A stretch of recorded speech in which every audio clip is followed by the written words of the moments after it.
Assalamualaikum warahmatullahi wabarakatuh. Hamdan wa syukran lillah wassalatu wassalamu ala Rasulillah wa ala alihi wa sahbihi wa mawala amma ba'd. Puji syukur kehadirat Allah Subhanahu wa taala atas karunia-Nya yang kita terima berupa umur panjang, kesehatan dan juga semangat yang luar biasa. Alhamdulillah kita berjumpa kembali dalam pelajaran pendidikan agama Islam untuk kelas 8. Hari ini kita akan membahas tentang mengkonsumsi makanan atau minuman yang halal. Namun sebelum melanjutkan, kita awali perjumpaan kita dengan membaca basmalah bersama. Bismillahirrahmanirrahim. Baik anak-anakku sekalian, terkait makanan atau minuman yang halal, kita harus paham dulu tentang pentingnya mengkonsumsi makanan dan minuman yang halal, ya. Yang mana perintah mengkonsumsi makanan atau minuman yang halal sudah terdapat dalam Al-Quran. Salah satunya itu di dalam surat An-Nahl ayat 114 yang berbunyi, A'udzubillahi minasyaitonirrajim. Bismillahirrahmanirrahim. Fakulu mimma razaqakumullahu halalan thayyiban washkuru nikmatallahi in kuntum iyyahu ta'budun. Maka makanlah yang halal lagi baik dari rezeki yang telah diberikan Allah kepadamu, dan syukurilah nikmat Allah jika kamu hanya kepadanya saja menyembah. Nah, dalam ayat ini ada kalimat halalan thayyiba. Selain halal juga thayyib. Jadi perintahnya makanlah yang halal dan juga thayyib. Thayyib itu artinya baik, ya, dari rezeki yang telah Allah berikan kepadamu. Nah, sekarang kita akan bahas makanan atau minuman halal tersebut. Apa sih definisi halal? Oke. Makanan halal adalah makanan yang boleh dimakan menurut ketentuan syariat Islam. Atau misalkan minuman pun sama. Minuman yang halal adalah minuman yang boleh dimakan menurut ketentuan syariat Islam. Nah, namun bagi seorang muslim, ya, tentunya kita harus memperhatikan dalam mengkonsumsi makanan dan minuman ini adalah setidaknya ada dua unsur penting yang kita harus perhatikan. Pertama apa? Tadi, ya, halal. Halal di sini tentunya sudah disahkan, sudah dilegalkan oleh Majelis Ulama Indonesia. Ada logo halal, ya, biasanya di makanan. Itu bukti bahwa makanan tersebut halal. Nah, selain halal juga harus thayyib. Jadi halalan thayyiban. Thayyib itu adalah baik, ya. Ya, baik di sini adalah mengandung nutrisi, juga bergizi dan juga menyehatkan. Karena akan kurang maksimal, akan kurang baik jika hanya halal tapi tidak bergizi, tapi tidak ada nutrisinya, terus tidak pula menyehatkan. Nah, nanti kita harus memperhatikan selain halal juga harus thayyib. Ini untuk makanan dan minuman yang kita konsumsi. Nah, dalam segi kriterianya, makanan atau minuman halal ini kita harus bisa menilainya. Kriterianya apa saja sih halal ini? Baik, yang pertama, kriterianya adalah halal dari segi wujud dan zatnya.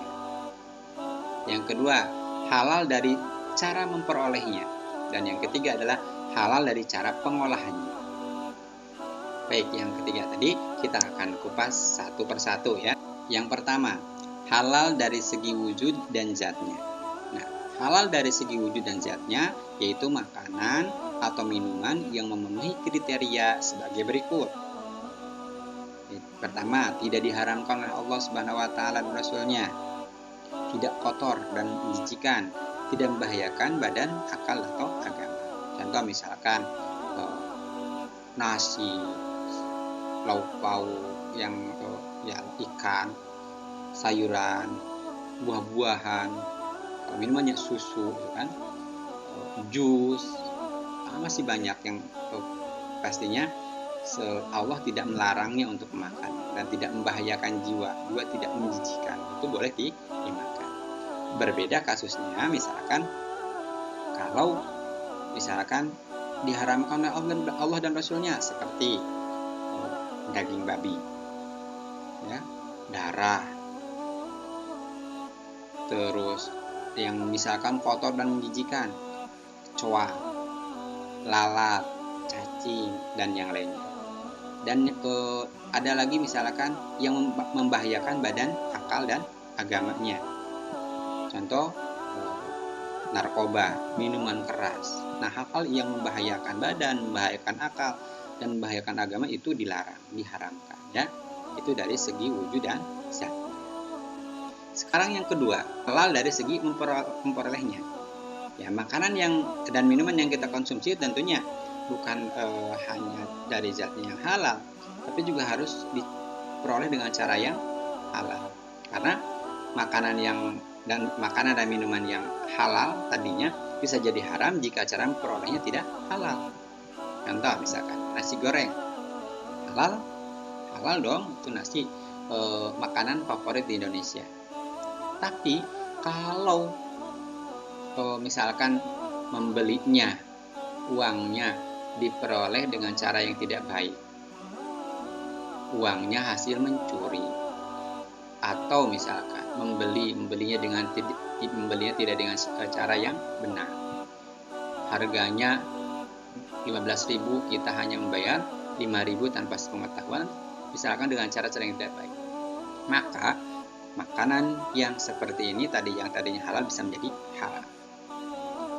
Atau misalkan lagi seperti seorang karyawan, ya, dia memperoleh gaji, halal kan, uang yang diterima halal. Tapi ketika suatu saat dia mendapatkan uang dari kantornya dengan cara yang tidak baik, misalkan korupsi, maka uang yang zatnya tadinya halal bisa menjadi haram. Itu dari cara memperolehnya. Banyak lagi contohnya, ya. Berikutnya yang ketiga, halal dari cara pengolahannya. Nah, suatu makanan atau minuman bukan hanya harus halal secara zat dan halal secara memperolehnya, namun harus juga halal dari cara pengolahannya.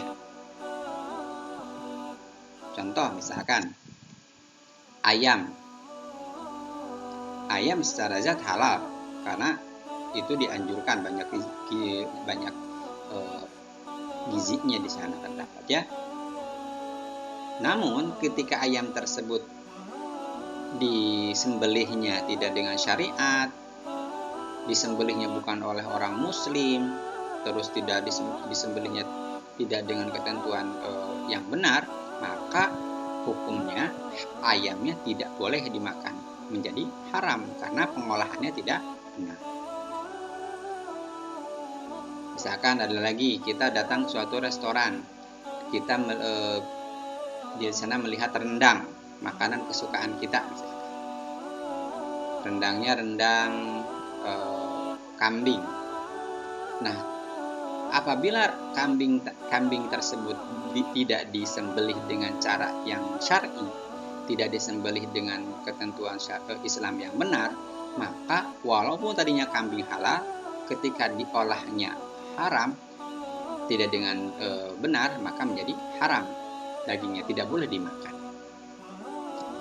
Nah, itu tadi penjelasan tentang kriteria makanan atau minuman yang halal untuk kita konsumsi, baik itu halal dari segi zatnya ataupun halal dari cara memperolehnya, dan juga halal dari cara pengolahannya. Jadi penting sekali bagi kita untuk senantiasa memperhatikan kehalalan dari makanan atau minuman yang kita konsumsi. Nah, untuk memperjelas makanan atau minuman yang tidak boleh dimakan oleh kita simak salah satu ayat dalam Al-Quran berikut, yaitu surat Al-Maidah ayat ketiga. A'udzubillahi minasyaitonirrajim. Bismillahirrahmanirrahim. Hurrimat alaikumul maitatu damu lahmul khinziri wa ma uhilla li ghairillahi bihi wal khaniqatu wal mawqudatu wal mutaraddiyatu wan natihatu wa ma akala sab'u illa ma zakkaitum wa ma dzubiha 'alan nusbi wa an tastaqsimu bil aslam dzalikum fisq. Yang artinya kurang lebih adalah diharamkan bagimu memakan bangkai,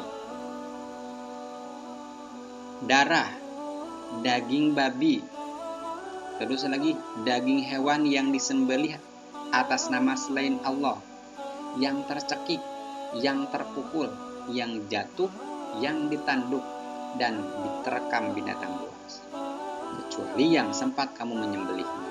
Dan juga diharamkan bagimu yang disembelih untuk berhala, dan diharamkan juga mengundi nasib dengan anak panah.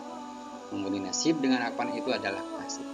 Nah, di potongan ayat ini Allah menjelaskan tentang makanan diharamkan, diantaranya bangkai, darah, daging babi, terus hewan yang disembelih tidak dengan nama Allah, hewan yang tercekik, yang terpukul matinya, yang jatuh, yang ditanduk, yang diterkam binatang buas. Nah, kecuali yang sempat disembelih, kita misalkan ada hewan yang jatuh, hewan yang tercekik tapi kita sempat untuk menyembelihnya dan masih diperbolehkan, maka itu dibolehkan.